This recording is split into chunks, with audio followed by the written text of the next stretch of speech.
Olá e bem-vindos. Olhem, para quem faz investigação, um dos maiores desafios é mesmo este. Por onde é que se começa?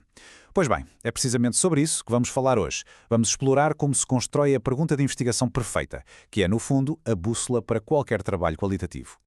Quem é que nunca se sentiu assim, não é? A pessoa olha para uma montanha de dados, um autêntico mar de informação e pensa: e agora? Para onde é que eu vou? É uma sensação super comum. Mas a boa notícia é que há, de facto, uma forma de navegar neste caos. E a chave, como o nosso material de hoje nos mostra, está toda aqui, em fazer a pergunta certa. E atenção, não se trata só de um ponto de partida, é mesmo o leme que vai guiar toda a investigação, do princípio ao fim. E olhem que a fonte não podia ser mais clara em relação a isto. Diz que a pergunta de investigação é um elemento nuclear determinante para o sucesso da investigação qualitativa. Ou seja, não é só importante, é fundamental. Sem uma pergunta bem definida, o risco de nos perdermos a meio do caminho é gigante. Ok, então a grande questão é: como é que se passa de uma ideia assim mais geral para algo bem concreto e focado? Pronto, é esse o primeiro passo que vamos ver agora. Como encontrar o foco. Bem, o ponto de partida é mesmo este: especificar a área de interesse e depois delimitar o problema. Parece básico, não é? Mas é aqui que tudo começa a ganhar forma. Pensem nisto como se estivéssemos a desenhar um mapa antes de começar a viagem. Mas como é que se faz isso na prática? Como é que se delimita?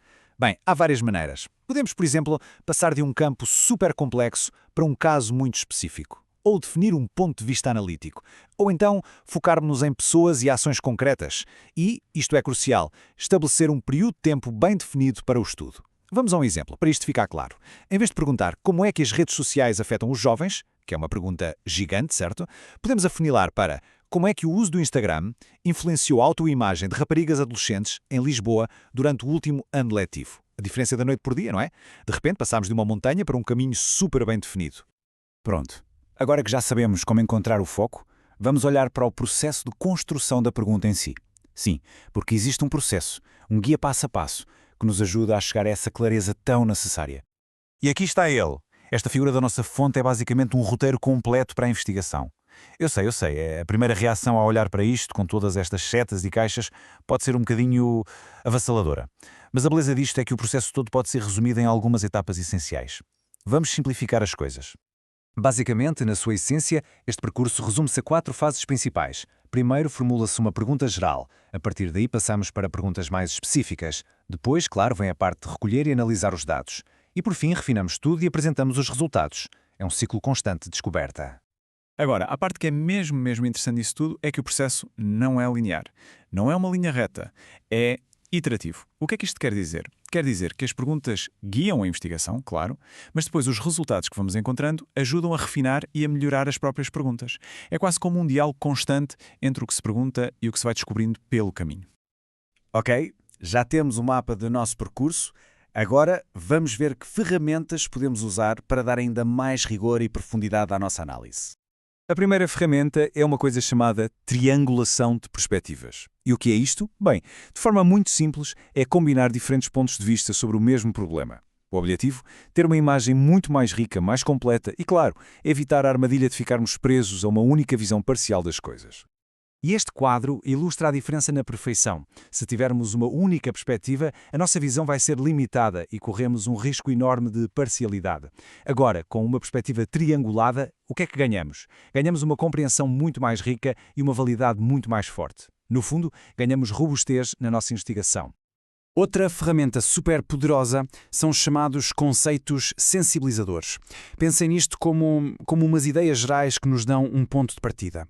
Elas guiam-nos, dizem-nos mais ou menos para onde olhar, mas não impõem definições rígidas e fechadas. Ou seja, dão-nos uma direção, mas não um destino fixo. Isto deixa espaço para a descoberta. Certo, já vimos como formular perguntas, mas a questão que se põe é: será que todas as perguntas são iguais? A resposta é não. Vamos então ver que tipos diferentes de perguntas podemos fazer, explorando uma tipologia de questões.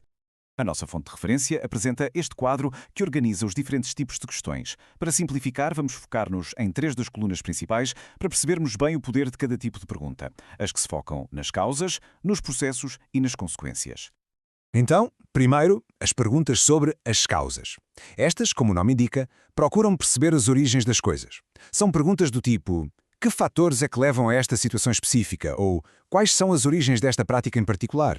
Ou, de forma mais simples, por que é que certos eventos acontecem? O objetivo aqui é ir mesmo à raiz dos fenómenos.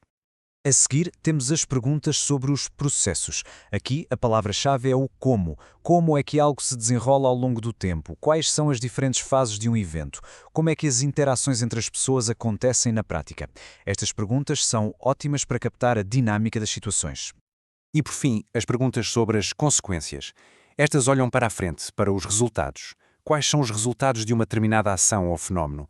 Ou quais são os impactos que isto tem em indivíduos ou grupos? No fundo, ajudam a perceber o alcance e o efeito dos acontecimentos. E é muito importante perceber que as perguntas podem ter propósitos diferentes.